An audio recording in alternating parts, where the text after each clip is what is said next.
Matatanaw natin dito mula dito sa itaas yung napakagandang mga bundok. Wow, grabe yung mga tanawin makikita natin sa palibot na ito. So ito yung daan papuntang Albuera at Ormoc. Good morning mga kawaray, welcome back na naman sa aking panibagong vlog na gagawin natin ngayon. So ngayong araw magta-travel tayo. So dahil may nag-request na gawin ko ang vlog na ito at puntahan ang lugar na ito. So shoutout nga pala kay Gio Boni Lumok, ayan. At kay Lorenzo Ribegan at kay John Ray Kudog na nag-request na puntahan ang bypass road from Burauen to Albuera. So kukumustahin natin ano na nga ba ang kalagayan ng bypass road, natapos na nga ba o madadaanan na nga ba papuntang Ormoc at Albuera. Kaya yan ang pupuntahan natin ngayon. Kaya samahan nyo ako. Pero bago tayo magpatuloy, siguraduhin nakasubscribe ka muna sa aking YouTube channel at nakaklik ang notification bell para lagi kang updated sa aking mga video.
Mga kawaray, nandito tayo sa tulay ng Binahaan River.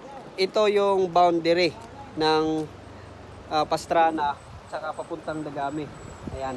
So kung makikita nyo, ayan, dito sa tulay na ito ay didiretso lang tayo papuntang Dagami, Leyte. So dito naman yung papuntang Pastrana, Leyte. Ayan. So tara, punta na tayo sa Dagami, Leyte. Let's go.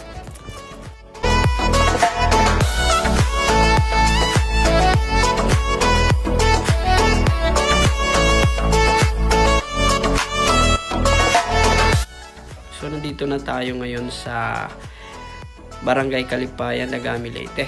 Ayan, so malapit-lapit na tayo sa kanilang town proper.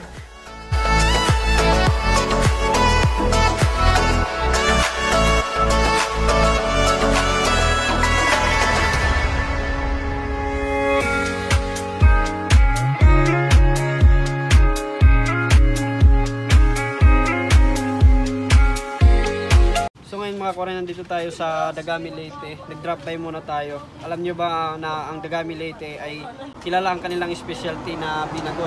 Ayan. Ito yung bawat isa dito ay 60 pesos daw. 60 pesos. Kasi tayo yung nagsusupply doon sa Tacloban. So dito, itong binagol na ito ay dinadala pa ito papuntang Tacloban City. Ayan. Bago tayo pumuntang ng Burauen ay bili muna tayo ng binagol para matikman ang lasa, diba? Stay. Oh, may naka-discount tayo ng 10 pesos. Maraming salamat. Empty streets, but I keep searching for your trace in the dark. Losing myself in the endless memories of the end right from the start. You're an obsession in my head, I can't forget your eyes. Your kisses burn my skin, I feel so empty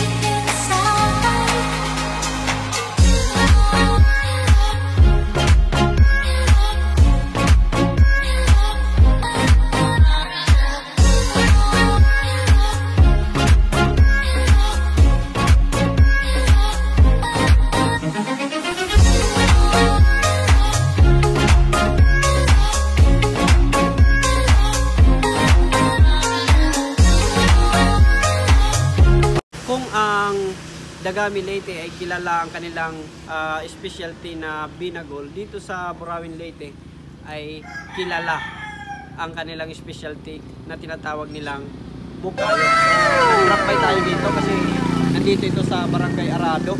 Bago tayo magpatuloy, bibili muna tayo ng bukayo para matikman ang sarap ng kanilang specialty dito. So dito sa likod na ito yung pagawaan ng bukayo. So sakto, kadi-deliver lang papuntang Tacloban. So hindi natin nabutan. So dito naman sila gumagawa. Ayan, yung building na ito. So dito nila niluluto sa likod. Ayan, antayin lang natin yung nagbebenta. Kung gusto nyo mag-order ng bukayo, ayan, pakita natin dito. Ayan. Gusto nyo mag-order ng bukayo di Burawin. So ito na yung bibili natin na bukayo. Kuya, kaway ka muna kuya sa mga manonood namin. Anong pangalan mo? Lumar.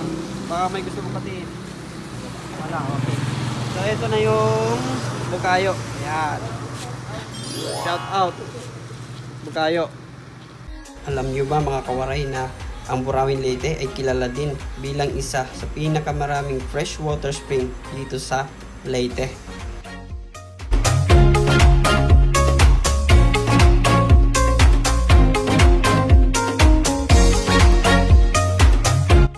Ayan. So ngayon, travel na tayo. Diretso na tayo papuntang Albuera.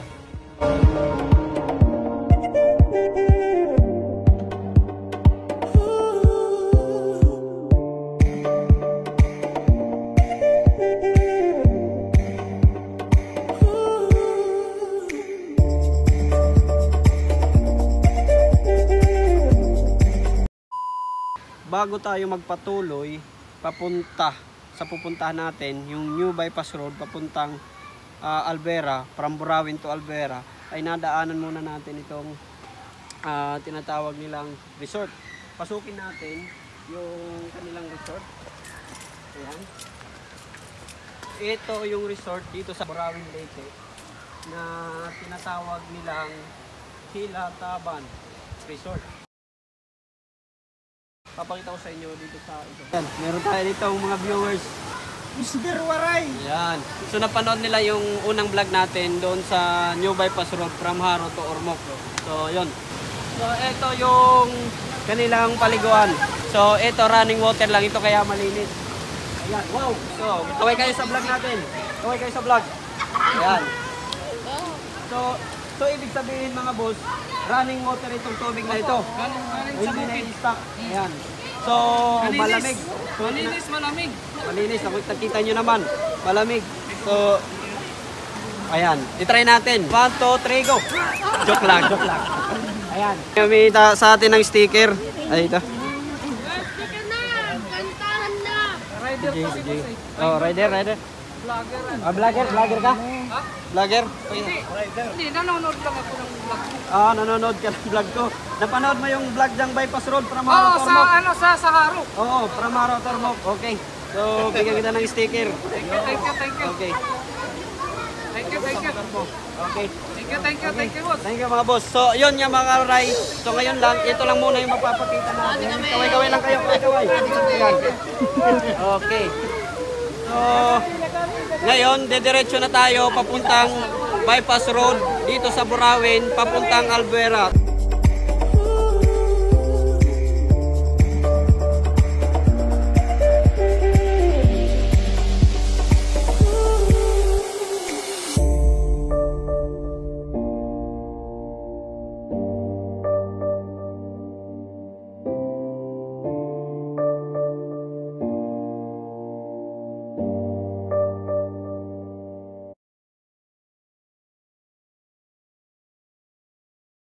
Pwede po magpakian ha.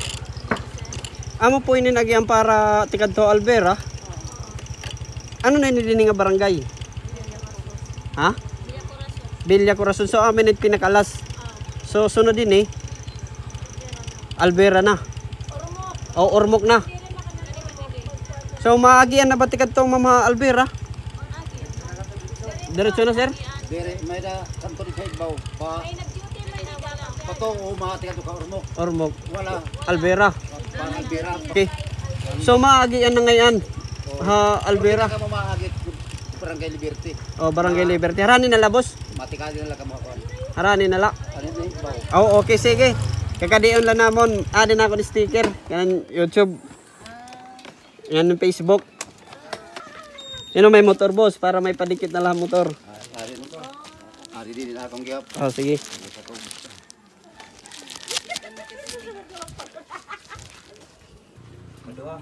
Oh, sir. Okay. Dito kay boss.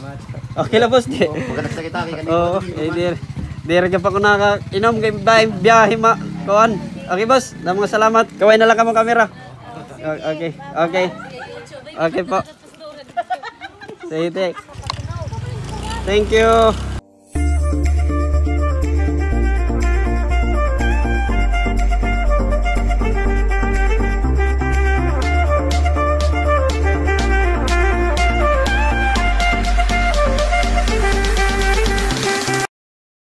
So ngayon mga kawaray, nandito na tayo sa Villa Corazon. So itong lugar na ito ay kasalukuyang inaayos. So ito yung daan papuntang Albera at Ormoc. So sa dito pong bahagi ay meron pong medyo maputik na daanan. Pero pagdating po doon sa unahan ay puro na po semento. So ang sabi po ng mga napagtanungan natin, kasi hindi pa tayo nakapunta doon kasi umuulan, nakikita nyo. Pwede na pong makadaan papuntang Albera to Ormoc. So dadalawa po yung daanan doon. Yung pakanan ay papunta sa Ormoc City. Yung pakaliwa ay papuntang Albera. So nakikita nyo itong bahagi na ito, tingnan nyo. Napakataas. Ayan. Napakataas po. So medyo mag-ingat lang tayo kapag papunta tayo dito kasi yung daanan ay palusong. Makikita nyo sa baba, ayan. Palusong po yung daanan. So dito po ay paakyat. Ayan, paakyat po papunta rito. So ito po ang update ngayon na pwede na po makadaan yung mga motor. Pero sa mga bus po, hindi pa po pwedeng makadaan, sabi nga nila. Kasi daanan pa lang ng mga motor yung makakadaan papuntang Albera at Ormoc. Try natin pumunta doon. Let's go.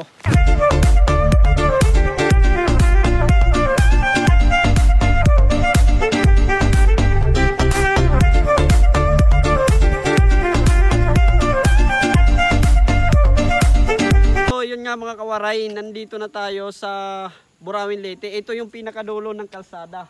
Kung makikita nyo sa likod ko mga kawaray, dadalawa yung daanan dito. So kung mapapansin nyo, kung pupunta kayo rito, itong diretsyo na ito ay papunta ito sa Albera, Leyte. So dito naman ay papuntang Ormoc City. So yung bibiyahin natin kung mula dito papuntang Albera, Leyte ay siguro mga 1 oras. At ganun din dito papuntang Ormoc.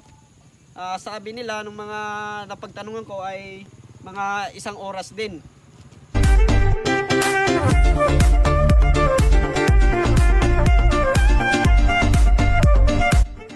Base sa mga nakausap natin mga kawaray, yung lugar na ito ay dumarating yung time na naging zero visibility na, kaya wala kang nakikita dahil sa mga ulap.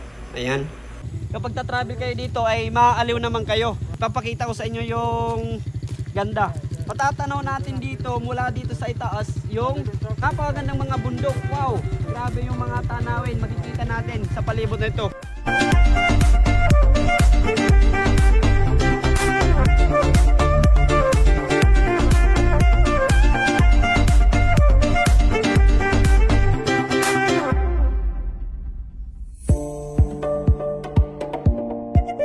So yun nga mga kawaray, maraming salamat sa pagsubaybay sa araw na ito. I hope nag-enjoy kayo sa biyahe natin. Kung bago ka sa aking YouTube channel, huwag mong kalimutang mag-subscribe at i-click ang notification bell para lagi kang update sa aking mga video. At kung may mga request pa kayo, mag-comment lang below at pupuntahan natin yan.